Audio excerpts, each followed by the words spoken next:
ఈ సమయం ఎంతో వందనాలు తండ్రి. ఈ పరిచర్య బట్టి ఎంతో వందనాలు, ఎంతో కృషితో తండ్రి సౌడు కుమార్ గారు ఈ పరిచర్యని ప్రారంభం చేయటమే కాదు, ఎంతో ప్రయాసంతో దాన్ని ముందుకు తీసుకొని వెళ్తున్నారు. దాన్ని బట్టి తండ్రి సార్వత్రిక సంఘం మేలు పొందుతుంది. నేను కూడా ఈ వేదిక మీద వచ్చి ఉపదేశిస్తూ నేను కూడా ఆశీర్వదించబడుతున్నాను. తండ్రి ఈ సమయంలో ఎవరెవరు వేదిక మీద వచ్చి ఉన్నారో వాళ్ళని అందరినీ కూడా మీ చేతిలో అప్పచెప్తున్నాం. అందరినీ దీవించండి, ఆశీర్వదించండి.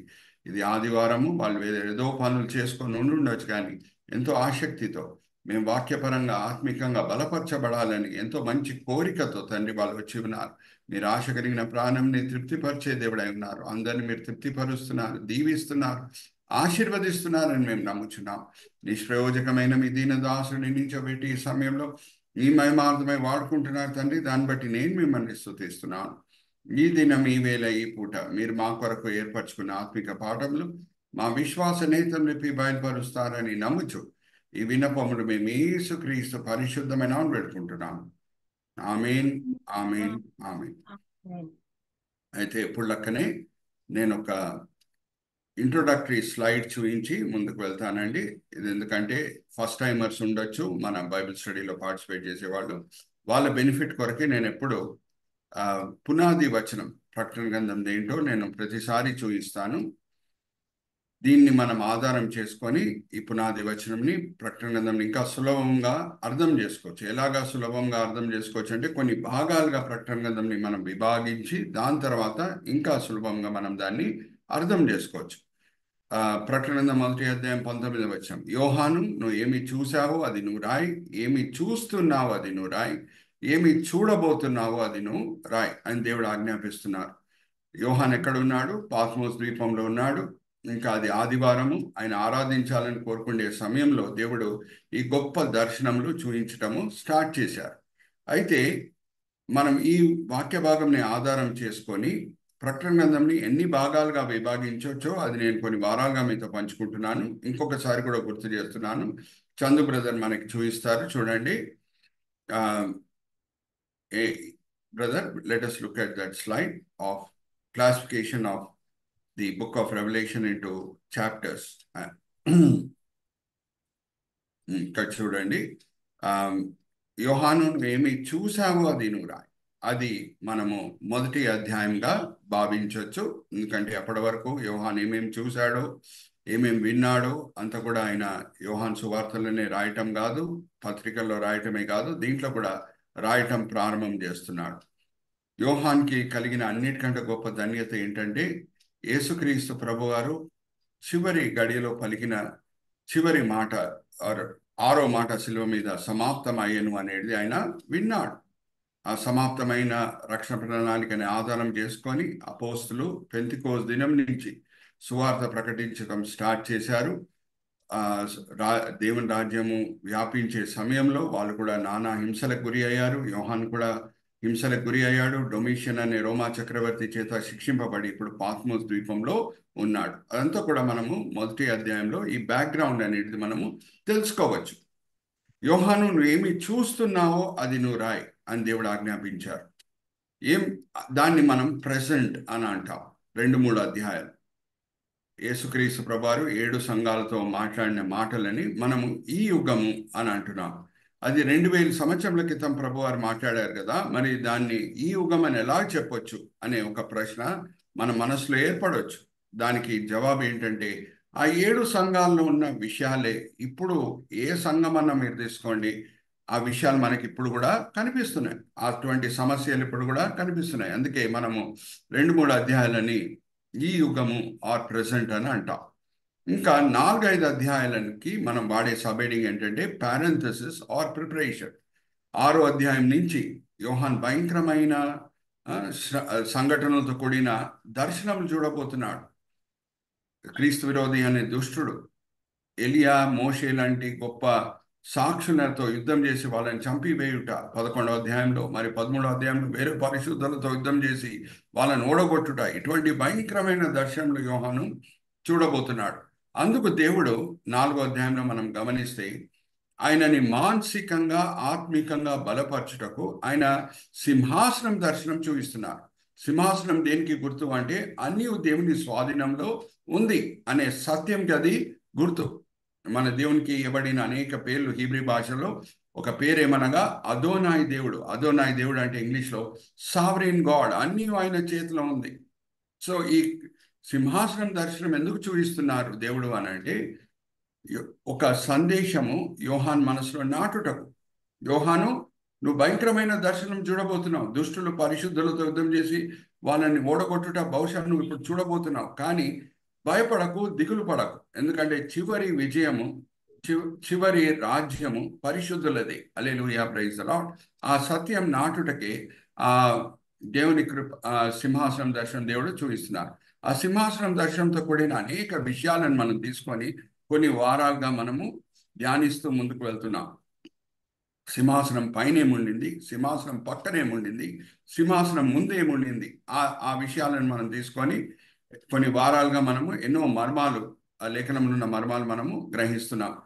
నేను ఎన్నోసార్లు చెప్పాను, మరి ఇంకొకసారి గుర్తు చేస్తున్నాను. ప్రకటన గ్రంథం మనం సులభంగా అర్థం చేసుకోవాలి అని అంటే అది 66వ పుస్తకము. 65 పుస్తకాలు మనం మొదట్లో ముందే చదువుంటే ఈ 66వ పుస్తకం కూడా మనకి చాలా సులభంగా అర్థమవుతుంది. లేదు, చదవలేదు అని అంటే కూడా ఈ పుస్తకం చదివేటప్పుడు కొన్ని మర్మాలు మనము గ్రహించేటప్పుడు ఇప్పటి వరకు తెలియని విషయాలు ఈ 65 పుస్తకాల్లో అది కూడా తెలుసుకున్నటకు దేవుడు కృప చూపిస్తారు. హల్లెలూయా, ప్రైజ్ ది లార్డ్. సో ఏమి చూశాడు యోహాన్, ఇంకొకసారి మనం చూద్దాము. ఆ 4 జీవుల గురించి మనము కొన్ని వారాలుగా ధ్యానిస్తూ వచ్చాము. Brother, next slide. అదే ఈ 4 జీవులు ఏంటి? ఆ సింహాసనం ముందు కనిపించిన జీవులు, అది ఏమేమి ముఖాలు ఉన్నాయి దానికి అనేది మనం చూసాము. ఒక జీవికి ముఖము సింహం ముఖము, రెండో జీవి ముఖము ఎద్దుల ముఖము, మూడో జీవి ముఖము మనిషి ముఖము, నాలుగో జీవి ముఖము మనం చూస్తే అది పక్షిరాజు ముఖము. అయితే బైబిల్లో మొదట్లో వీళ్ళు ఎక్కడ కనిపిస్తున్నారు అనేది కూడా మనము కొన్ని వారాలుగా చూస్తూ వచ్చాము. Let's go to the next slide. ఇజ్రాయేలీలు వాళ్ళు అరణ్య మార్గం నుంచి ఐగుప్తు దాసత్వం నుంచి విమోచించబడి వాళ్ళు కానాన్ దేశం వైపు నడుస్తూ వస్తుండగా దేవుడు ఒక పద్ధతి, ఒక క్రమం ప్రకారంగా వాళ్ళని నడిపించుకొని తీసుకొని వచ్చాడు. ఇక్కడ చూడండి ఎంత చక్కగా చూపిస్తున్నారో. వాళ్ళు ఎలాగా గుడారాలు వేసుకోవాలనేది దేవుడు ఆజ్ఞాపించాడు. మా కొన్ని దినముల క్రితం హత్రాస్ అనే ఒక ప్రాంతంలో, యూపీ రాష్ట్రంలో ఏం జరిగిందో మీరే నాకు చెప్పాలి. 120 మంది చనిపోయారంట, న్యూస్లో వచ్చింది. దేని బట్టి చనిపోయారు చెప్పండి, చదివారా మీరు పేపర్లో? అమ్మా చదివారా?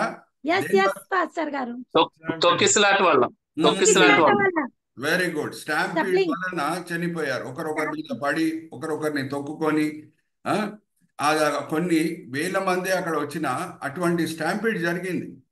కానీ నిశ్శబ్దంగా జరిగిన ఒక అద్భుతం ఏంటంటే 40 సంవత్సరాల ప్రయాణంలో 25 లక్షల ప్రజలు ప్రయాణమై వెళ్తున్నారు. ఒక్కసారి కూడా స్టాంపీడ్ జరగలేదు. హల్లెలూయా, ప్రైజ్ ది లార్డ్. ఎందుకంటే దేవుడు ఒక క్రమం, ఒక పద్ధతి ప్రకారం వాళ్ళని నడిపించుకొని తీసుకొని వెళ్ళాడు. వాళ్ళు ఎలాగ గుడారాలు వేసుకోవాలి. మరి ఇంకొకసారి నేను గుర్తు చేస్తున్నాను, మధ్యలో ప్రత్యక్ష గుడారం ఉండేది. ఆ ప్రత్యక్ష గుడారం చుట్టూ ఎంత చక్కగా చంద్ర బ్రదర్ మనకి కజర్ పెట్టి చూపిస్తున్నారు చూడండి. ఆ ప్రత్యక్ష గుడారము దేవుని సన్నిధికి గుర్తు, దేవుని సన్నిధిని అది సూచిస్తుంది. ఎందుకంటే ఆ ప్రత్యక్ష గుడారం అతి పరిశుద్ధ స్థలంలో దేవుని సన్నిధి ఉండేది నిబంధన మందసం మీద. అయితే ఆ ప్రత్యక్ష గుడారము ఉత్తరం వైపు వెంటనే పక్కనే మనం చూస్తే మెరారి కుటుంబంకి చెందిన లెవీలు ఉండేవారు. అలాగే పటమర వైపు చూస్తే గెర్షోము కుటుంబంకి చెందిన లెవీలు ఉండేవారు. తర్వాత దక్షిణ వైపు చూస్తే కోహాత్ కుటుంబంకి చెందిన లెవీలు ఉండేవారు. ఇంకా తూర్పు వైపు చూస్తే మోషే, మిరియాము, ఇంకా ఆరోన్ గుడారాలు ఉండేవి. అయితే ఈ గోత్రాలు కూడా ఎలాగా వాళ్ళ గుడారాలను వేసుకోవాలి అని అంటే, తూర్పు వైపు యూదా గోత్రము, ఇషాకర్ గోత్రము, జెబులాన్ గోత్రం. ఇక్కడ చూడండి చందు బ్రదర్ ఎంత చక్కగా కజర్ పెట్టి చూపిస్తున్నారు. యూదా గోత్రము, ఇషాకర్ గోత్రం, జెబులాన్ గోత్రము. ఈ 3 గోత్రాలకి నాయకత్వం చూపించే గోత్రము యూదా గోత్రము. వాళ్ళు నడుచుకొని వెళ్ళేటప్పుడు వాళ్ళు ఒక జెండా వాడాలి. ఆ జెండా మీద సింహం గుర్తు ఉండేది. ఇది నేను కొన్ని వారాలుగా మీతో పంచుకుంటున్నాను. ఇంకోసారి గుర్తు చేస్తున్నాను, ఎందుకంటే ఫస్ట్ టైమర్స్ ఉండొచ్చు కాబట్టి. అలాగే ఆ యూదా గోత్రము మొదటిగా 2 గోత్రాలను తీసుకొని వెళ్ళిన తర్వాత, ఓన్లీ గోత్రాల గురించి నేను చెప్తున్నానండి. నెక్స్ట్ ఎవరు ప్రయాణమై వెళ్ళేవారు అని అంటే, దక్షిణం వైపు ఉన్న 3 గోత్రాలు. దానికి నాయకత్వం చూపించే గోత్రము రూబేన్ గోత్రం. ఇక్కడ చూడండి ఎంత చక్కగా చందు బ్రదర్ మనకి కల్చర్ పెట్టి చూపిస్తున్నారు. ఆ రూబేన్ గోత్రము గాదు గోత్రంని, సిమియోన్ గోత్రంని తీసుకొని నడుచుకొని వెళ్ళేది. అయితే ఆ ఈ రూబేన్ గోత్రంకి ఇవ్వబడిన ఒక జెండా, దాని మీద బొమ్మ, ఒక మనిషి బొమ్మ ఉండేది. దాని తర్వాత ఈ 3 గోత్రాలు ప్రయాణమై వెళ్ళిన తర్వాత పటమర వైపు ఉన్న 3 గోత్రాలు, ఇఫ్రాయిము, బెంజమిను, మనాషే, దానికి నాయకత్వం చూపించే గోత్రం ఎఫ్రాయిం గోత్రము. ఆ ఎఫ్రాయిం గోత్రంకి ఇచ్చిన దేవుడు ఒక జెండా మీద ఎద్దు బొమ్మ ఉండేది. చివరి భాగంలో 3 గోత్రాలు, దాను, ఆషేరు, నాఫ్తాలి, ఇంకా ఆ 3 గోత్రాలకి నాయకత్వం చూపించే గోత్రము దాను గోత్రము. దానికి కూడా ఒక జెండా ఇవ్వబడేది.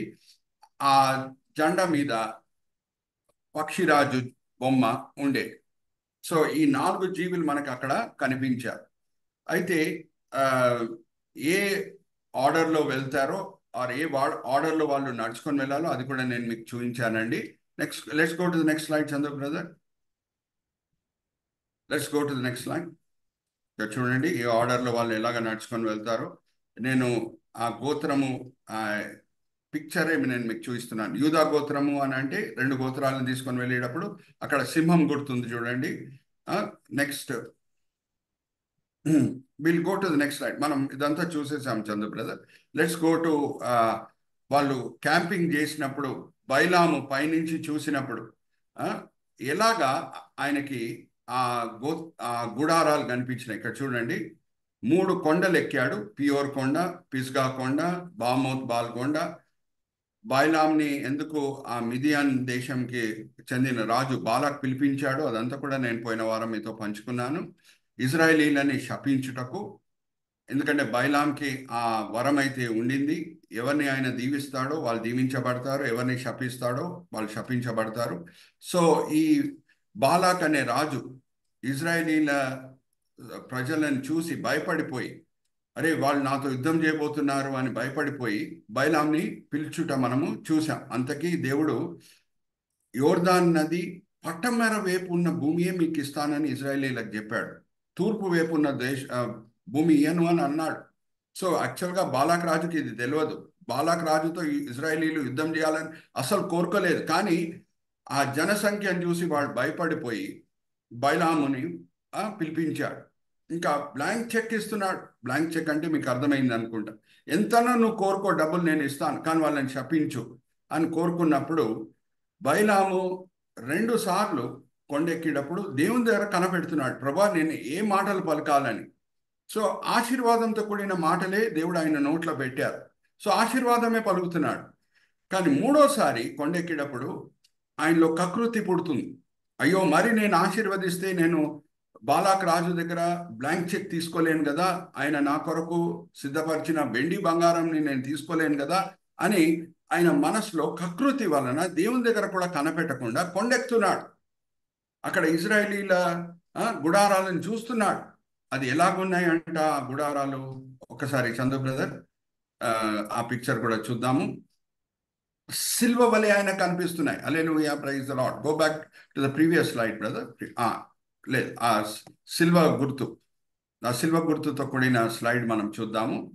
అక్కడ చూడండి ఎంత చక్కగా చందు బ్రదర్ చూపిస్తున్నారు.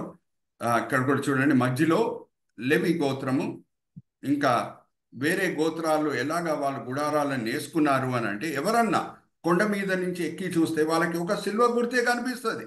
ఎక్కడ సిల్వ గుర్తు ఉందో శాపములు వచ్చుటకు వీల్లేదు. హల్లెలూయా, ప్రైజ్ ద లార్డ్. సిల్వ గుర్తు ఎక్కడుందో అక్కడ దేవుని భద్రత ఉంది, అక్కడ దేవుని క్షమాపణ ఉంది. అయితే బైలాము శపించుటకే ఆ కొండ ఎక్కాడు, కానీ దేవుని ఆత్మ ఆయన మీద దిగి వస్తుంది. ఆయన ఆశీర్వాదాలే పలుకుతున్నాడు. హల్లెలూయా, ప్రైజ్ ద లార్డ్. అయితే పోయిన వారం నేను ఈ మాటలతో నా బైబిల్ స్టడీ సెషన్ని ముగించాను. ఏమనంటే, అప్పుడప్పుడు రెండు రకాల ఆపదలని మనము తట్టుకుంటూ ఉంటాం. రెండు రకాల ఆపదలు ఎదురైతూ ఉంటాయి. ఒక రకమైన ఆపద ఎటువంటిది అని అంటే ముందు నుంచి వచ్చే ఆపద. ముందు నుంచి వచ్చే ఆపద మనకు కనిపిస్తుంది, మన జాగ్రత్తలు మనం పాటించవచ్చు. రెండో రకమైన ఆపద ఎటువంటిది అని అంటే మన వెనకాల నుంచి వస్తుంది, దాన్ని మనం చూడలేము, అది వస్తుందని కూడా మనకు తెలియదు. అటువంటి ఆపదల నుంచి కూడా దేవుడు మనల్ని కాపాడే దేవుడు అయి ఉన్నాడు. హల్లెలూయా, ప్రైజ్ ద లార్డ్. 52వ అధ్యాయం యెషయా గ్రంథం 12వ వచనం సహోదరి జయంతితో మరి ఇంకొకసారి చదివిపిస్తున్నాను. ఎందుకంటే ఇంకొక సంఘటన బైబిల్లో ఏముందో, వెనకాల నుంచి వచ్చిన ఆపదల నుంచి దేవుడు ఎలాగా ఒక వ్యక్తిని కాపాడాడో అది కూడా మనం ఈ దినం చూసేసి మనం ముందుకు వెళ్దాం. 52వ అధ్యాయం 12వ వచనం యెషయా గ్రంథం చదవమ్మా. యెషయా 52వ అధ్యాయము 12వ వచనము. మీరు త్వరపడి బయలుదేరురి, పారిపోవు రీతిగా వెళ్ళురి. యెహోవా మీ ముందర నడుచును, ఇశ్రాయేలీల దేవుడు మీ సైన్యపు వెనకటి భాగమున కావలి కాయును. హల్లెలూయా, ప్రైజ్ ద లార్డ్. వెనకాల నుంచి వచ్చే ఆపదల నుంచి కూడా దేవుడు కాచి కాపాడుతాడు. సో నేను మిమ్మల్ని ఒక ప్రశ్న అడుగుతున్నాను. ఈ 3 కొండల మీద పెద్ద డ్రామా జరుగుతుంది. వాడక భాష చెప్పాలంటే వాడక భాష వాడాలి అని అంటే ఒక చిన్న డ్రామా జరుగుతుంది. బాలాక రాజు బైలాంని అక్కడ తీసుకొని వెళ్ళటం, శపించు అని అడగటం, ఆయనను శోధించటము, వెండి బంగారం చూయిస్తూ బైలాం కూడా ఒప్పుకోవటం, చివరి కొండ ఎక్కినప్పుడు నేను సరే మనసులో ఒప్పుకోవటం, నేను శపిస్తాను అని. ఇప్పుడు ఇదంతా కూడా ఆ 3 కొండల మీద జరుగుతుందని గుడారాల్లో ఉన్న ఇజ్రాయేలీలకు తెలుసామా? అడుగుతున్నా మిమ్మల్ని. అన్మ్యూట్ చేసుకొని ఆన్సర్ ఇవ్వండి. తెలియదు. ఆపద వస్తుందని వాళ్ళకి తెలియదు. కానీ దేవుడు వెనకాల నుంచి వచ్చే ఆపదల నుంచి కూడా కాపాడుతానని అన్నాడు. హల్లెలూయా, ప్రైజ్ ద లార్డ్. సో అంత గొప్ప దేవుడు మనం కలిగి ఉన్నాం. అప్పుడప్పుడు కొన్ని ఆపదలను మనం చూడవచ్చు, కొన్ని ఆపదలను మనం చూడకుండా ఉంటాం. అటువంటి ఆపదల నుంచి కూడా దేవుడు మనల్ని కాపాడే దేవుడై ఉన్నాడు. అయితే ఇంకొక సంఘటన ఉంది బైబిల్లో, ఎలాగా దేవుడు వెనకాల నుంచి వచ్చే ఆపద నుంచి ఆయన భక్తుడిని ఎలాగా కాపాడాడు అనేది. దాంతో కూడిన స్లైడ్ నేను మీకు చూపిస్తున్నాను. నెక్స్ట్ స్లైడ్కి మనం వెళ్దాం చందు బ్రదర్. ఇది ఎస్తేర్ గ్రంథంకి చెందిన స్లైడ్. నెక్స్ట్ ఇక్కడ చూడండి. ఎస్తేర్ గ్రంథంలో మనం గమనిస్తే ఎస్తేరు కి క్లోజ్ రిలేటివ్, బంధు మొర్దెకై చాలా భక్తిపరుడు. ఆయనే ఎస్తర్ని కూడా పెంచుతున్నాడు. ఆమె అనాథ అయి ఉన్నప్పుడు ఎంతో భయభక్తితో పెంచిన వ్యక్తి పేరు మొర్దెకై. చాలా భయభక్తి కలిగిన వ్యక్తి. ఆ సమయంలో జర్జెక్స్ రాజు ఆర్ అహాషురష్ రాజు ఆయనకి నెక్స్ట్గా ఆర్ అధికారంలో నెక్స్ట్ వ్యక్తిగా ఒక భయంకరమైన దుష్టుడు హామాన్ ఉన్నాడు. ఆయన రాజు తర్వాత అందరికంటే బలమైన వ్యక్తి ఆ రాజ్యంలో. ఆ రాజ్యంలో ఉన్న వేరే అధికారులంతా కూడా, వాడక భాష నేను వాడుతున్నాను, హైదరాబాద్లో ఉన్నాం కాబట్టి, చాలా చంచాగిరి చేసేవారు. చంచాగిరి అని అంటే ఆయన ముందు వంగటము, నువ్వే గొప్ప అని మెచ్చుకోవటము, ఇవన్నీ కూడా చేసేవారు. కానీ మొర్దెకై భయభక్తి కలిగి ఉన్న వ్యక్తి కాబట్టి, నేను దేవుని తప్పితే వేరే ఎవరి ముందు నేను మోకరించను, ఎవరిని నేను దేవుడు చోటలో నేను పెట్టను, చంచాగిరి నేను చేయను అని మొర్దెకై నిర్ణయించుకున్నప్పుడు హామాన్కి అది అస్సలు నచ్చట్లేదు. అందరూ వంగుతున్నారు, అందరూ సాగిలపడుతున్నారు నా ముందు, కానీ వీడేంటి అని కోపం తెచ్చుకుంటున్నాడు. అయితే ఈ మొర్దెకై చేసిన ఒక మంచి కార్యం, దాని గురించి నేను చదివిస్తున్నాను. సహోదరి జయంతి గారు చదివినిపిస్తారు. అమ్మా, ఎస్తేర్ గ్రంథం 2వ అధ్యాయము 21 నుంచి 23 చదవండమ్మా. ఒక సమయంలో రాజుని చంపుటకు ఇద్దరు ఆయన కింద పనిచేసే వాళ్ళు భయంకరమైన ప్లాన్ వేస్తారు. కానీ మొర్దెకై ఆ ప్లాన్ గురించి, వాళ్ళు వేసిన ఆ భయంకరమైన ప్లాన్ గురించి విని ముందే ఆ రాజుకి ఎస్తర్ రాణి ద్వారా వార్నింగ్ ఇచ్చేస్తాడు. దాన్ని బట్టి రాజు జాగ్రత్తలు పాటించి ఆ ఇద్దరు దుష్టులను కూడా చంపివేసేస్తాడు. పుస్తకంలో కూడా మొర్దెకై రాసిన మాటలను రాపిస్తాడు. దాని తర్వాత రాజు మర్చిపోతాడు మొర్దెకై చేసిన కార్యం ఏంటో. ఒక్కసారి మనం చూద్దామా? ఎస్తర్ గ్రంథం 2వ అధ్యాయం 21వ వచనం నుంచి 23వ వచనం చదివినిపించమ్మా. ఎస్తర్ గ్రంథం 2వ అధ్యాయము 21వ వచనం నుంచి. ఆ దినములలో మొర్దెకై రాజు గుమ్మములలో కూర్చొని ఉండగా రాజు యొక్క ఇద్దరు షండులైన బిగ్తానును తెరెషును అను ద్వారపాలకులు కోపగ్రహులై రాజు అయిన అశ్వారోషును చంపుటకు ఆలోచించుకొని ఉండిరి. ఈ సంగతి మొర్దెకైకి తెలియబడినందున అతడు దానిని రాణి అయిన ఎస్తేరుతో చెప్పెను. ఎస్తేరు మొర్దెకై యొక్క పేరిట రాజునకు దానిని తెలియజేసెను. ఈ సంగతులను గురించి విచారణ కాగా అది నిజమే ఆయను. అందుచేత వారిద్దరును ఒక్క చెట్టుకు ఉరి తీయబడిరి. ఇది రాజు ఎదుటనే రాజ్య సమాచార గ్రంథమందు వ్రాయబడి ఉండెను. రాయబడి ఉండేను, కానీ రాజు దాని గురించి మర్చిపోయాడు. అయితే చూడండి, ఈ హామానికి మొర్దెకై అంటే మనసులో కోపము, ద్వేషం. అయితే ఆయన ఇంటి వాళ్ళతో ఒకసారి పంచుకుంటున్నాడు. ఈ రాజ్యంలో ఉన్న అందరూ కూడా నా ముందు సాగిలపడి నమస్కరిస్తున్నారు. ఈ మొర్దెకై అనే ఒక యూదుడు మాత్రము ఆయన అస్సలు నా ముందు సాగిలపడి నమస్కరించట్లేదు. చాలా గర్విష్టి, పెద్ద వాళ్ళ దేవుడే గొప్ప దేవుడు, నేను యూదుడిని, ఎవరి ముందు నేను సాగిలపడను అని చెప్తున్నాడు. ఏం చేయాలి అటువంటి వ్యక్తితో అని వాళ్ళ ఇంటి వాళ్ళతో పంచుకున్నప్పుడు ఆయన భార్య ఇంకా ఇంటి వాళ్ళు ఏమని అంటున్నారంటే, నువ్వు అధికారంలో చాలా గొప్పవానివి, రాజు తర్వాత నువ్వే ఈ మాదీయ పార్షికుల రాజ్యంలో, ఆ సమయంలో మాదీయ పార్షికుల రాజ్యమే లోకంని పరిపాలిస్తున్నది. సో ఆ మాదీయ పార్షిక రాజు అహష్వేరోషుకి నెక్స్ట్ హామానే. ఒకసారి 3వ అధ్యాయం 1వ వచనం చదవండి అమ్మా. ఎస్తేరు 3వ అధ్యాయము 1వ వచనము. ఈ సంగతులైన తర్వాత రాజు అయిన అశ్వారోషు హమోదాతు కుమారుడైన హగదీయుడగును హామానును గనపరిచి వాని హెచ్చించి వాని పీఠమును తన దగ్గరున్న అధిపతులందరికంటే ఎత్తుగా ఉంచెను. అమ్మా. అంతకి హామాను ఒక మాట ఉంది, సహోదరి చదివారు, అది కూడా నేను మీతో పంచుకుంటాను. ఆయన అగాగీయుడు. ఓకే, అగాగీయుడు అయిన హామాన్. ఓకే, ఆయన హెచ్చింపబడేను. రాజు తర్వాత అధికారంలో ఆయనే ఉన్నాడు బలవంతుడుగా. అయితే జాగ్రత్తగా వినండి, మిమ్మల్ని ఒక ప్రశ్న అడగాలనుంది. ఈ వ్యక్తి వెళ్ళి రాజుని ఏం అడిగినా సరే రాజు చేయడా? Yes or no? అంత అధికారం ఉన్నాడు. Yes, right. సో ఆయన ఇంటి వాళ్ళు ఇచ్చిన భయంకరమైన సలహా ఏంటంటే, నువ్వు వెళ్ళి రాజుని అడుగు, ఈయన ఉరి తీయమని, రాజు నీ మాట వింటాడు అని అంటున్నారు. ఒకసారి తీయండమ్మా. 5వ అధ్యాయం 14వ వచనం. ఎస్తేరు గ్రంథం 5వ అధ్యాయం 14వ వచనం. బైబిల్స్ అండర్లైన్ చేసుకోండి. ఎస్తేరు గ్రంథం 5వ అధ్యాయము 14వ వచనము. అతని భార్య అయిన జెరుషును అతని స్నేహితులందరూ 50 మూరల ఎత్తుగల ఒక ఉర్రికోయను చేయించుము, దాని మీద మొర్దెకైని ఉరితీయబడునట్లును రేపు నువ్వు రాజుతో మనవి చేయుము. తర్వాత నీవు సంతోషముగా రాజుతో కూడా విందునకు పోవుదు అని అతనితో చెప్పిరి. హల్లెలూయా, ప్రైజ్ ది లార్డ్. ఇప్పుడు ఆయన వెళ్తున్నాడు రాజుతో ఈ మాటలు పలుకుటకు, రాత్రి వేళ పలుకుటకు వెళ్తున్నాడు. అయితే ఇప్పుడు నేను మిమ్మల్ని అడిగే ఒక ప్రశ్న ఏంటంటే, ఈయన రాజుతో ఈ మాటలు పలుకుటకు వెళ్తున్నాడు.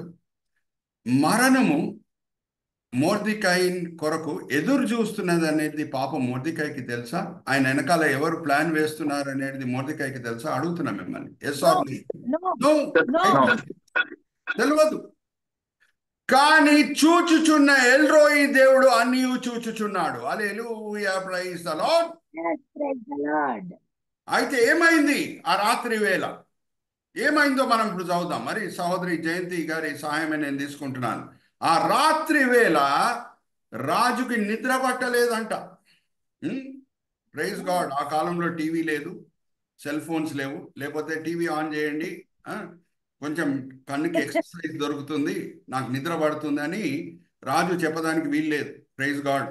ఆ రోజు టీవీలు లేవు ఆ కాలంలో, అలాగే సెల్ ఫోన్స్ కూడా లేవు. అయితే కన్నుకి ఎక్సర్సైజ్ కావాలి అని అంటే ఏదన్నా నేను చదువుతాను అని కోరుకున్నాడు రాజు. అరే పాత పుస్తకాలు తీసుకొని రండి, కొంచెం నేను చదువుతాను అని కోరుకున్నాడు. అయితే ఏం జరిగింది? సహోదరి జయంతి గారు చదువు వినిపిస్తారు. చదవమ్మా 6వ అధ్యాయం నుంచి, మొదటి వచనం నుంచి. మొదట 6వ అధ్యాయం మొదటి వచనం. ఆ రాత్రి నిద్ర పట్టకపోయినందున రాజ్యపు సమాచార గ్రంథములను తెమ్మని రాజు ఆజ్ఞయ్యగా అది రాజు ఎదుట చదివి వినిపింపబడెను. ద్వారపాలకులైన గిబోతును తెరాహును రాజు యొక్క ఇద్దరు నపంసకులు రాజు అయిన అశ్వారోషును చంపయాతించిన సంగతి మొర్దెకై తెలిపినట్టు అందులో వ్రాయబడి ఉండెను. రాజు హల్లెలూయా, ప్రైజ్ ద లార్డ్. రాజు మర్చిపోయాడు, కానీ సరి అయిన సమయంలో తిరిగి దేవుడు గుర్తు చేస్తున్నాడు. Hallelujah, praise the lord.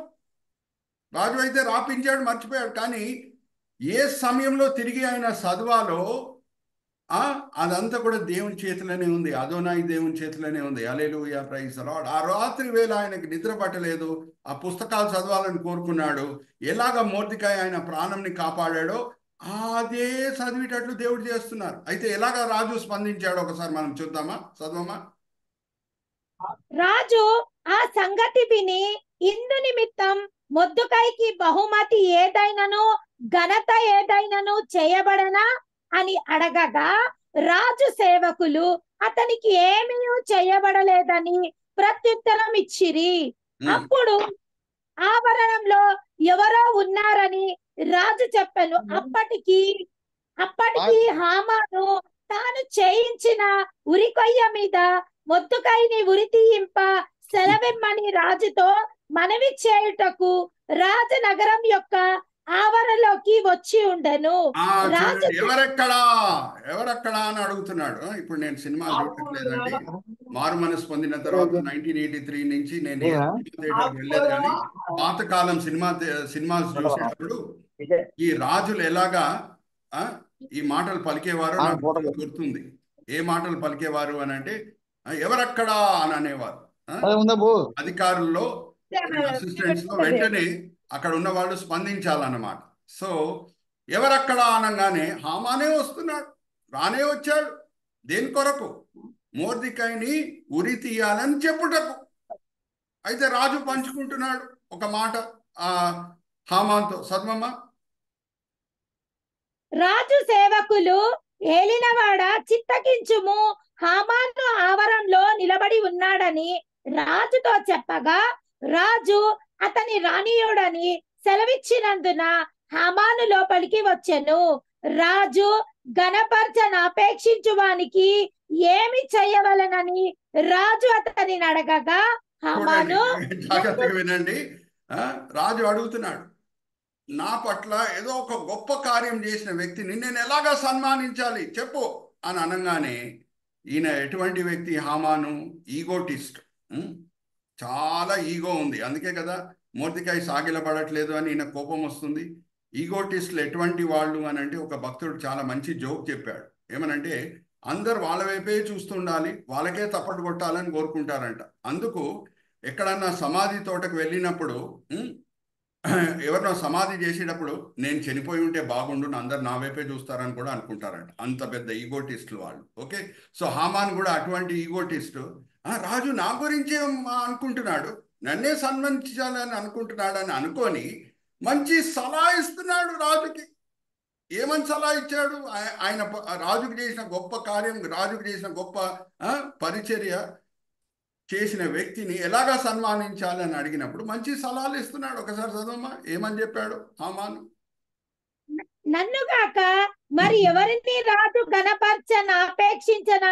ఆపేక్షించునని తనలో తాను అనుకొని రాజుతో ఇట్లా, నేను రాజా ఘనపరచనాపేక్షించు వానికి చేయతగినదేమనగా రాజు ధరించుకున్న రాజవస్త్రములను, రాజు ఎక్కు గుర్రమును, రాజు తన తల మీద ఉంచుకొనిన రాజ కిరీటమును ఒకడు తీసుకొని రాగా గనులైన రాజు యొక్క అధిపతులలో ఒకడు ఆ వస్త్రములను ఆ గుర్రమును పట్టుకొని రాజుని గణపరచ ఆపేక్షించు వానికి ఆ వస్త్రములను ధరింపజేసి ఆ గుర్రం మీద అతని ఎక్కించి రాజు వీధులలో అతని నడిపించుచు రాజు గణపరచనాపేక్షించు వానికి ఈ ప్రకారము చెయ్యతగునని అతని యందు చాటింపవలెనని. అందుకు చూడండి, రాజు మంచి సలహాలు ఇస్తున్నాడు. రాజవస్త్రం ధరించండి, ఆయన తల మీద మీ కిరీటమే పెట్టండి, మీరు సవారీ చేసే గుర్రంని వాడండి, ఊరేగింపు చేయించండి. రాజు పట్ల చేసే గొప్ప సేవకులు, రాజు పట్ల చేసిన గొప్ప సేవ ఎవరెవరిలాగా చేస్తారో, ఈ వ్యక్తి వలె చేస్తారో వాళ్ళకు కూడా ఇంత గొప్ప ఊరేగింపు ఉంటుందని చాటుచు అందరు వెళ్ళాలి అని సలహా ఇస్తున్నాడు హామాన్. అయితే రాజు ఎలాగ స్పందించాడంట?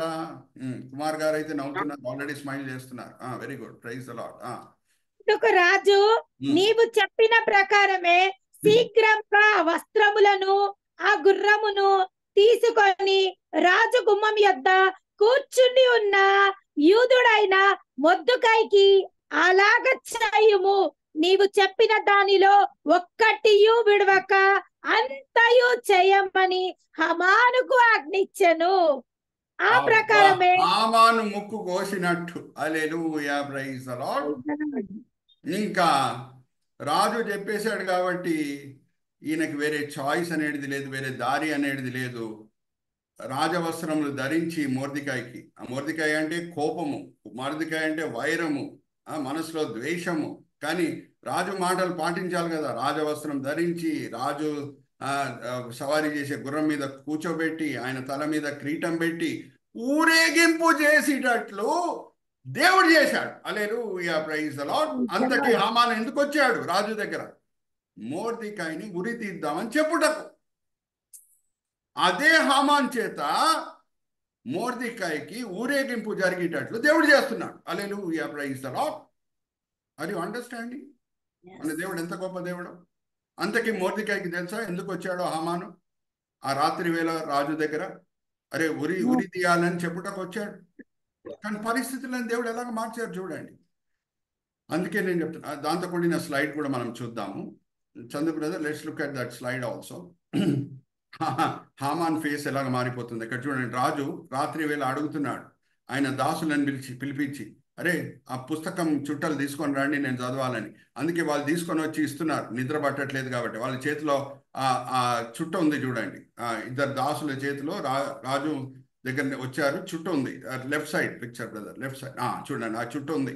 సో రాజు అది చదివినప్పుడు ఆయనకు తెలిసింది మొర్దెకై ఆయన పట్ల చేసిన గొప్ప కార్యం ఏంటో. ఆ సమయంలోనే హామాన్ వచ్చాడు. చూడండి, రాజు వచ్చి రాజు కాబట్టి ఎప్పుడు ఓదా రంగు బట్టలు వేసుకొని ఉంటాడు. ఓదా రంగు అక్కడ చూడండి. హామాన్ వచ్చాడు. హామాన్ అడుగుతున్నాడు ఏం చేయాలి అని అంటే, హామాను అరే నన్నే కనపరచాలని రాజు అనుకున్నాడు. సో ఆయన కూడా ఓదా రంగు బట్టలు వేసి ఊరేగింపు చేయించాలి అని సలహా ఇస్తున్నాడు. ఆయన మనసులో ఏముందని అంటే ఆయన ఓదా రంగు బట్టలు వేసుకోవాలని. ఇక్కడ చూడండి ఆయన ఇమాజినేషన్ అది. ఇక్కడ చందు బ్రదర్ థర్డ్ పిక్చర్ అక్కడ చూడండి.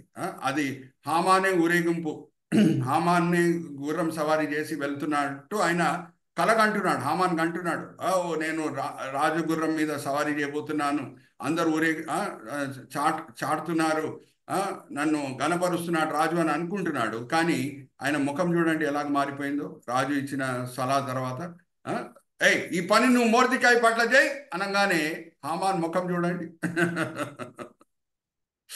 హామాన్ ముఖం ఎలాగ మారిపోతుందో చూడండి. ఇంకా నెక్స్ట్ స్లైడ్కి మనం వెళ్దాం. Next slide. హామాన్ ముఖం చూడండి. మొర్దెకై గుర్రం మీద కూర్చొని ఉన్నప్పుడు హామాన్ ముఖం చూడండి ఎలాగుందో. అమ్మా, మన దేవుడు మారని దేవుడు. హల్లెలూయా, ప్రైజ్ ది లార్డ్. నేను కూడా 41 సంవత్సరములు ప్రభుత్వం నడుచుకున్నాను, 20 సంవత్సరాలు సేవలు ఉన్నాను. దానికంటే ముందు పెట్రోల్ బంక్ ఇన్స్పెక్టర్గా కూడా ఇండియన్ ఆయిల్ కార్పొరేషన్లో చేశాను. అయితే నేను లంచం తీసుకోను, వేరే వాళ్ళు లంచం తీసుకుంటారు ప్రభుత్వ సంస్థలు. సో నేను వాళ్ళకి శత్రువు అయిపోయాను, వాళ్ళకి చెడ్డ పేరు వస్తుంది నా వలన. సో కొన్నిసార్లు నాకు విరోధంగా, నాకు తెలియకుండానే వెనకాల వాళ్ళు నాకు విరోధంగా ప్లాన్స్ వేశారు నా శత్రువులు. దేవుని మహిమార్థమై ఈ చిన్న సాక్ష్యం మీతో పంచుకుంటున్నాను. నా శత్రువుల మధ్యనే దేవుడు వైరం పుట్టించాడు, వాళ్ళే కొట్టుకునేటట్లు దేవుడు చేశాడు. Hallelujah, praise the lord. అది అండర్స్టాండింగ్. మన దేవుడు గొప్ప దేవుడు. ఆయన మీద మనం ఆధారపడి ముందుకు వెళ్ళాలి. ఎవరైనా మన వెనకాల ప్లాన్ వేస్తే వాళ్ళ మధ్యన దేవుడు కలవర పుట్టించగలుగుతాడు. అయితే హామాన్ వేసిన ఈ భయంకరమైన ప్లాన్ దాంట్లో సఫలము ఆయనకు రాకుండా దేవుడు మొర్దెకాయిని కాపాడుతున్నాడు. ఇంకా చెప్పాలి అని అంటే మీకు అందరికీ తెలుసు, ఎస్తర్ గ్రంథం చదివిన వాళ్ళకి, ఏ ఊరి కోయ హామాను మొర్దెకాయి కొరకు సిద్ధపరిచాడు, దాంట్లోనే ఆయన ఉరి తీయబడేటట్లు దేవుడు చేశారు. హల్లెలూయా, ప్రైజ్ ది లార్డ్. దేంట్లో చంపబడ్డాడమ్మా హామాను? అదే ఉరికోయ్. దేని కొరకు ఆయన సిద్ధపరిచాడు మొర్దెకాయిని చంపుటకు, అదే ఉరికోయ మీద హామానే వేలాడేటట్లు దేవుడు చేశాడు. Are you all understanding? నా విరోధంగా ఎవరన్నా, నా ప్రజల విరోధంగా ఎవరన్నా వెళ్తే నా కన్నుగుడ్డుని ముట్టుకున్న వాళ్ళు అని దేవుడు అంటారు. Anybody goes against his people are touching the apple of God's eye. ఆ దేవుడు మారని దేవుడు. Are you all understanding? సౌల్ని కూడా దేవుడు ఏ మాటలతో గద్దిస్తున్నాడు? దమస్కి రోడ్డు వెళ్ళేటప్పుడు, సౌలా సౌలా నువ్వు నన్ను ఎందుకు హింసిస్తున్నావు అని అడుగుతున్నారు దేవుడు. ఆ ప్రశ్న వేరే రకంగా కూడా అడగవచ్చు కదా. సౌలా సౌలా క్రైస్తవులను ఎందుకు హింసిస్తున్నావు అని అడగొచ్చు కదా యేసుక్రీస్తు ప్రభువారు. సౌలా సౌలా నువ్వు నా శిష్యులను ఎందుకు హింసిస్తున్నావు అని కూడా అడగొచ్చు కదా. కానీ యేసుని సంఘంని మనం విడదీయలేం. ఆయన శిరస్సు ఉన్నాడు, మనం ఆయన శరీరం అయి ఉన్నాం. ఎవరన్నా ఒక క్రైస్తవుడికి కొరడా దెబ్బలు కొడితే ఆయన క్రైస్తవుడు అని ఆ నొప్పిని యేసు కూడా అనుభవిస్తున్నాడు. హల్లెలూయా, ప్రైజ్ ది లార్డ్. మీకు అర్థమవుతుందా? ఎవరన్నా మనకు విరోధంగా వెళ్తే ఎవరికి విరోధంగా వెళ్ళినట్టు? యేసుక్రీస్తు ప్రభు వారికి విరోధంగా వెళ్ళినట్టు. సో ఇదే సందర్భంలో ఇంకొక దేవుల్లో ఉన్న గొప్ప విషయం కూడా నేను పంచుకుంటున్నాను. అదేంటంటే, దేవుల్లో ఉన్న అనేక మంచి గుణములు బట్టి ఆయనను ఆరాధించాలని నేను ఎప్పుడు మీతో పంచుకుంటూ ఉంటాను. ఆయన మన జీవితంలో కుమరించిన దీవెనలు బట్టి ఆయనను ఆరాధించడం మంచిదే, కానీ అన్నిటికంటే శ్రేష్టమైన ఆరాధన ఏమై ఉన్నదంటే, మన దేవుడు ఏమై ఉన్నాడో దాన్ని బట్టి ఆయనను ఆరాధించడం మనము నేర్చుకోవాలి. ఆయనలో ఉన్న మంచి గుణముల బట్టి ఆయనను ఆరాధించడం మనము నేర్చుకోవాలి. ఆయనలో ఉన్న అనేక మంచి గుణంలో ఒక మంచి గుణం ఏంటంటే, మన బలహీనతని ఆయన బలంగా మారుస్తాడు. హల్లెలూయా, ప్రైజ్ ది లార్డ్. ఎక్కడ మనం ఓడిపోతామో అక్కడే గెలిచేటట్లు చేస్తాడు. ఉదాహరణకు నేను చెప్తున్నా, పిరికితనం వలన ఎన్నిసార్లు పేతురు బొంకాడమ్మా? మీరే చెప్పాలి నాకు. గెత్సెమనీ తోట దగ్గర 3 సార్లు బొంకాడు. అయితే అదే పేతురుని ధైర్యశాలిగా పెంతెకోస్తు దినంన మార్చి 3000 ఆత్మలు రక్షించేటట్లు దేవుడు చేశాడు. Hallelujah, praise the lord. ఒకసారి హీబ్రీయులకు రాసిన పత్రిక 11వ అధ్యాయం 34వ వచనం చదివినిపించమ్మా. బలహీనులని ఆయన బలవంతులుగా మారుస్తాడు. హీబ్రీయులకు రాసిన పత్రిక 11వ అధ్యాయం 34వ వచనం. హీబ్రీయులకు రాసిన పత్రిక 11వ అధ్యాయము 34వ వచనములు. అగ్ని బలమును చల్లార్చి ఖడ్గదారాలను తప్పించుకొనిరి, బలహీనులుగా ఉండి బలపరచబడిరి. బలపరచబడిరి. మోషే ఇచ్చిన సాకేంటి? ప్రభువా, నీ ప్రతినిధిగా నేను ఉండలేను, నోటి బూరగా ఉండలేను ఫారో ముందు అని చెప్తూ ఆయన ఇచ్చిన సాకేంటి? ప్రభువా, నాకు నత్తి అని అన్నాడు. అవునా? జాగ్రత్తగా వినండి. ద్వితోపదేశ కాండంలో 34 అధ్యాయాలు ఉన్నాయి. అప్పటికి ఆయన నోటి బూర, ఆయన ఆరోన్ చనిపోయాడు. ఆ 34 అధ్యాయాలు ఉన్న 33 అధ్యాయాలు ఉన్నాయి చూడండి.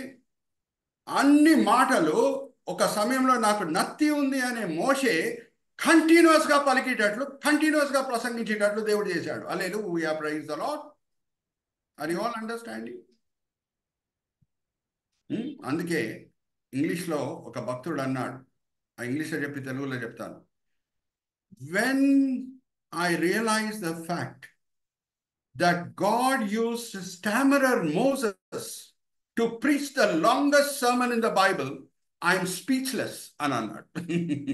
ఆ భక్తుడు ఏమన్నాడంటే, అన్నిటికంటే పెద్ద ప్రసంగం బైబిల్లో కొండ మీద ప్రసంగం కూడా కాదు. కొండ మీద ప్రసంగము 3 అధ్యాయాల్లో మనం చదువుకోవచ్చు. మత్తయి సువార్త 5వ అధ్యాయం నుంచి 7వ అధ్యాయం. కానీ ద్వితోపదేశ కాండము 34 అధ్యాయాల్లో 33 అధ్యాయాలు కంటిన్యూస్ గా ప్రసంగము మోషే చేస్తున్నాడు. అయితే ఆ భక్తుడు ఏమన్నాడంటే, మరి చెప్తున్నా, ఇంగ్లీష్లో చెప్పి తెలుగులో చెప్తాను. When I realized the fact that God used stammerer Moses to preach the longest sermon in the Bible, I am speechless అని అన్నాడు. అంటే నత్తి అయిన మోషేని దేవుడు వాడి వాక్యంలో అన్నిటికంటే పెద్ద ప్రసంగం చేయించాడు అనే మాట నేను ఎప్పుడు గ్రహిస్తున్నాను, నా నోటి నుంచి మాటలు రావట్లేదు అని అంటున్నాడు. హల్లెలూయా, ప్రైజ్ ది లార్డ్. సో ఇదే ఎస్తేర్ గ్రంథంలో మనం ఉన్నాం కాబట్టి ఈ రహస్యం మీతో పంచుకుంటున్నాను. ఎందుకంటే ప్రకటన గ్రంథం చదివేటప్పుడు వేరే 65 పుస్తకాలు ఉన్న మర్మాలు కూడా మనం అర్థం చేసుకునేటట్లు దేవుడు కృప చూపిస్తారు. అందుకే ఈ గొప్ప లోతైన మర్మం ఒకటి మీతో ఇప్పుడు పంచుకోబోతున్నాను. మిమ్మల్ని ఒక ప్రశ్న అడుగుతాను. మొదటి రాజు ఎవరమ్మా ఇజ్రాయెల్ రాజ్యంలో? చెప్పాలి. సౌలు. సౌలు, రైట్ ఆన్సర్. సో ఆయన గురించి ఏమని రాయబడి ఉన్నది ఒకసారి మనం చూద్దాం. ఆయన గోత్రం ఏంటి, ఆయన తండ్రి ఎవరు? మొదటి సామెల గ్రంథం 9వ అధ్యాయము అమ్మా, మొదటి 2 వచనాలు చదివించమ్మా. మొదటి సామెల గ్రంథం 9వ అధ్యాయం. మొదటి సమూయేలు గ్రంథము 9వ అధ్యాయము మొదటి వచనం నుంచి. ఆసియాకును పుట్టిన జకోరతు కుమారుడైన సెరోరునకును జననమైన అబియేలు కుమారుడగు కీషు అను బెనామీయుడొకడుండెను. కీషు భాగ్యవంతుడుగా బెంజమిన్ గోత్రంకి చెందిన కీషు ఉండేను. కీషు భాగ్యవంతుడుగా ఒక బెనామీయుడును, అతనికి సౌలు అను ఒక కుమారుడుండెను. అతడు మొదటి రాజు ఎవరు అనంటే సౌలు రాజు. ఆయన బెంజమిన్ గోత్రంకి చెందిన వ్యక్తి. ఆయన కీషు కుమారుడు. ఇదైతే మీరు జ్ఞాపకం పెట్టుకోండి అమ్మా. సౌలుని ఎందుకు దేవుడు తీసివేసేసాడు అది కూడా నేను మీతోనే వినాలని నా కోరిక. సౌలుని దేవుడు ఎందుకు తీసేశాడు రాజుగా? చెప్పండి మీరే. గర్వం వల్ల, అవిధేయత వలన. దేనికంటే అమాలీకులని నువ్వు హతం చేయి. అమాలీకులు భయంకరమైన నేరస్తులు. ఇజ్రాయేలీలని అరణ్య మార్గంలో ఉన్నప్పుడు చంపారు. అయితే వాళ్ళని నువ్వు హతం చేయి అని ఆజ్ఞాపించి పంపిస్తున్నాడు. ఇంకా వాళ్ళ ఆస్తిని నువ్వు ఆశించకు. నువ్వు రాజువి, నీకు కావాల్సిన గొర్రెలు, మేకలు, వెండి బంగారం ఇచ్చి ఉన్నాను. వాళ్ళ ఆస్తిని నువ్వు ఆశించకు. వాళ్ళు అపవిత్రులే, వాళ్ళ ఆస్తి కూడా అపవిత్రమైనదే అని ఆజ్ఞాపించి పంపించినప్పుడు సౌలు రాజు 100% విధేయత చూపించాడా? అడుగుతున్నా మిమ్మల్ని ప్రశ్న. చూపిలేదు సార్. కొన్ని దాచుకున్నాడు, మేకలను దాచిపెట్టాడు. అగాగు రాజు భయంకరమైన దుష్టుడు. అమాలేకుల రాజు అగాగు. ఆయనని సామ్యులు వచ్చి చంపే వరకు అలాగే ఉంచాడు. దేవుని కంటే కనికరం చూపించే వాళ్ళమా మనము? కాదు కదా.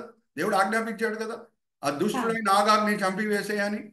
సామ్యులు వచ్చే వరకు ఆగాగు బతికే ఉన్నాడు. అయితే దాని అర్థం ఏంటి? ఆగాగు బంధువులు కొంచెమంది పారిపోయారు అప్పటికే. Are you all understanding? ఆగాగు ఆస్తిని ఆశించాడు ఎవరు? సౌలు రాజు. అయితే 500 సంవత్సరముల తర్వాత బైబిల్లో మనం ఒక యాక్షన్ రీప్లే చూస్తున్నాం. ఏం చూస్తున్నాము? Action replay. మొర్దెకాయి ఎవరు చూద్దాం. తీయమ్మా. ఎస్తేర్ గ్రంథం 2వ అధ్యాయం 4వ వచనం. ఎస్తేర్ గ్రంథం 2వ అధ్యాయం 4వ వచనం. మొర్దెకాయి ఎవరు? Action replay. దేవుడు ఎక్కడ మనం ఓడిపోతామో అక్కడే గెలిచేటట్లు చేస్తాడు. ఇజ్రాయేలీల వలన దేవుని నామం అవమానపరచబడింది అని అంటే మరి అదే ఇజ్రాయేలీలని దేవుడు వాడి మహిమ పొందుతాడు. మొర్దెకాయి ఎవరు? 2వ అధ్యాయం ఎస్తేర్ గ్రంథం 4వ వచనం చదివి వినిపించమ్మా. ఎస్తేర్ గ్రంథం 2వ అధ్యాయము 4వ వచనము. రాజు ఆ కన్యకలలో దేని యందు ఇష్టపడెనో ఆమె వష్టికి బదులుగా రాణి అగును. ఈ మాట రాజునకు అనుకూలమాయను గనుక అతడు అలాగ జరిగించెను. మొర్దెకాయి ఎవరు అక్కడ రాయబడి ఉంది చూడండి. 4వ వచనంకి రండి. ఎస్తేర్ గ్రంథం. షూషాను కోటలో బెనామీయుడగు కీషునకు పుట్టిన షిమీ కుమారుడగు యాయీరు వంశస్థుడనైన మొర్దెకాయి అని ఒక బెంజమిన్ గోత్రంకి చెందిన కీషు కుమారుడైన మొర్దెకాయి ఉండేను. Are you all understanding? Benjamin గోత్రంకి చెందిన కీషు కుమారుడైన మొర్దెకాయి ఉండేను. హామాన్ ఎవరు? శత్రు అయిన హామాన్ ఎవరు? అగాగీయుడు. చదివామా? అది కూడా ఇంకొకసారి చదివిపిస్తాను. 3వ అధ్యాయం 1వ వచనం చదవమ్మా. 3వ అధ్యాయము 1వ వచనం. ఈ సంగతులైన తర్వాత రాజు అయిన అశ్వరేషు అమోదాతు కుమారుడగు అగీగీయుడగును హామానును అగాగీయుడైన హామానును, అదే అమాలీకుడు, అదే దుష్టుల మధ్యన పుట్టిన హామాను, అగాగీయుడైన హామాను. అమాలీకుల హృదయంలో ఇజ్రాయేలీలంటే ద్వేషమే ద్వేషము. అదే ద్వేషము హామాన్ మనసులో కూడా ఇజ్రాయేలీల పట్ల ఉంది. అందుకే ఆ భయంకరమైన ప్లాన్ ఇస్తాడు రాజుకి, యూదులందరినీ చంపి వేసేస్తాం అన్నప్పుడు దేవుడు ఆ ప్లాన్ని కంప్లీట్గా రివర్స్ చేసేస్తాడు. ఎస్తర్ వెళ్ళి రాజుని బతిమిలాడినప్పుడు రాజు ఒప్పుకుంటాడు, ఇజ్రాయేలీలని చంపుటకు ఇప్పుడు వీళ్ళేది, వాళ్ళని కాపాడుకోవచ్చు అని ఆజ్ఞాపిస్తాడు. అందుకే ఇజ్రాయేలీలు ఈ రోజు కూడా పురీం అనే పండుగ ఆచరిస్తారు. ఆ పురీం పండుగ వెనకాల ఉన్న కారణం ఏంటి? హామాను వేసిన భయంకరమైన ప్లాన్ నుంచి దేవుడు మమ్మల్ని రక్షించాడని గుర్తు చేసుకున్నట్టుకే పురీం పండుగ వాళ్ళు ఆచరిస్తారు. అయితే ఏమైంది? హామాన్ చనిపోయాడు. ఇప్పుడు రాజు ఆజ్ఞాపిస్తున్నాడు, మీరు ఎవరినన్నా చంపొచ్చు అని ఇజ్రాయేలీలకి అనుమతిస్తున్నాడు. మీ శత్రువులను అందరినీ కూడా చంపండి ఇప్పుడు అని అనుమతించినప్పుడు మొర్దెకై ఇంకా ఆయన సైన్యం, జాగ్రత్తగా వినండి, హామాను రాజుకి నెక్స్ట్ అధికారంలో, అంటే ఐశ్వర్యవంతుడా కాదా అడుగుతున్నా మిమ్మల్ని? హామాన్ ఐశ్వర్యవంతుడా కాదా? ఐశ్వర్యవంతుడే. ఐశ్వర్యవంతుడే. బాగా వెండి బంగారం ఉంటుందా లేదా అడుగుతున్నా? ఉంటది. చాలా గొర్రెలు మేకలు ఉంటాయా లేదా? ఉంటాయి సార్. ఉంటది. సౌల్ రాజు ఎక్కడ అపజయుడయ్యాడు, ఎక్కడ అవిధేయత చూపించాడు? ఆగాగు రాజు ఆస్తిని చూసి, ఆ గొర్రెలు నాకు కావాలి, ఆ మేకలు నాకు కావాలి, వాటిలో శ్రేష్టమైన అవిధేయత చూపించాడు. ఇప్పుడు మనం చూద్దాం ఎస్తేర్ గ్రంథం 9వ అధ్యాయము. హామాను కుమారులని మొర్దెకై సైన్యం చంపుతున్నది. మొర్దెకై సైన్యం హామాను కుమారులను చంపుతుంది. 9వ అధ్యాయం 6వ వచనం నుంచి చదవమ్మా. ఎస్తేర్ గ్రంథం 9వ అధ్యాయము 6వ వచనము. షూషాను కోటయందు యూదులు 500 మందిని చంపి నాశనము చేసిరి. హమోదాతు కుమారుడనైన యూదులకును శత్రువగు హమాన్ యొక్క 10 మంది కుమారులైన పర్షదాత, గల్పోనును, అస్సాత, బోరాతు, అదల్యాతు, అరిదాత, పర్మాషస్తు, అరిసే, అరిదై, వైజాత అను వారిని చంపిరి. ఇంకా నెక్స్ట్ చదువు. నెక్స్ట్ ఇంపార్టెంట్ పాయింట్ కి వస్తున్నాం. అయితే కొల్ల సొమ్ము వారు పట్టుకొనలేదు. వాళ్ళ కొల సొమ్ముని వాళ్ళు పట్టుకోలేదు, వాళ్ళ ఆస్తిని వాళ్ళు పట్టుకోలేదు. వాళ్ళ దగ్గర ఎంతో వెండి బంగారం ఉంది, గొర్రెలు మేకలు ఉన్నాయి, దాని వైపు వాళ్ళ కను దృష్టి పెట్టలేదు. అది మాకు వద్దు అని అన్నారు. Hallelujah, praise the Lord. ఎక్కడ సౌల్ రాజు ఓడిపోయాడు, అక్కడ మొర్దెకై గెలుస్తున్నాడు. Hallelujah, praise the Lord. Praise Lord. Are you understanding?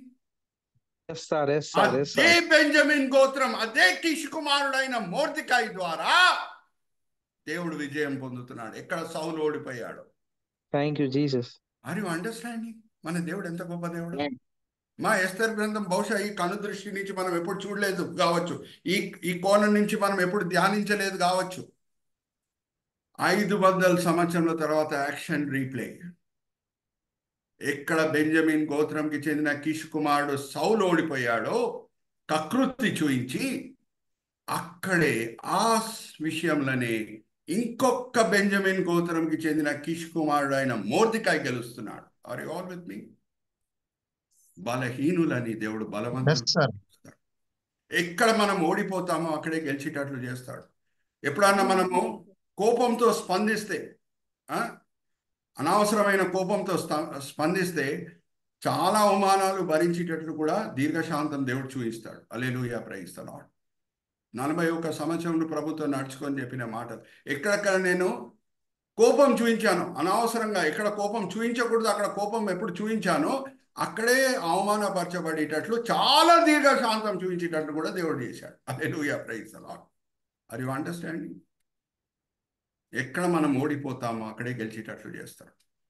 నేను ఈజీగా 5వ అధ్యాయంకి వెళ్ళిపోవచ్చు, కానీ ఈ 4 జీవులతో కూడిన అనేక మర్మాలు మీ ముందు తీసుకొని రావాలని నా కోరిక. Are you all with me? ఇక్కడ మనం Yes. ముగిస్తాము, ఆల్రెడీ 9 o'clock దాటేసాము.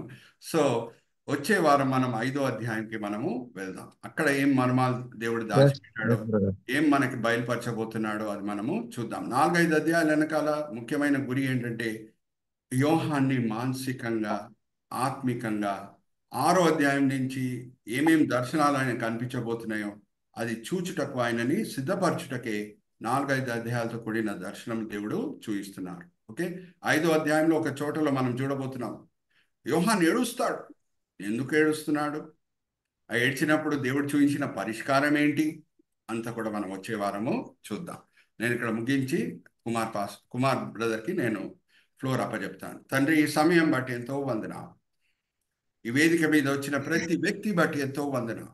వాళ్ళు ఈ సమయంలో వేరేదో పనులు చేసుకొని ఉండుండొచ్చు, కానీ తండ్రి మీ మీద ఉన్న ప్రేమ బట్టి, మిమ్మల్ని ఆరాధించుటకు, మీ పిల్లలతో సహవాసం చేయుటకు, వాక్యపరంగా ఆత్మికంగా బలపరచబడుటకు ఎంతో మంచి ఉద్దేశంలతో వాళ్ళు వచ్చి ఉన్నారు.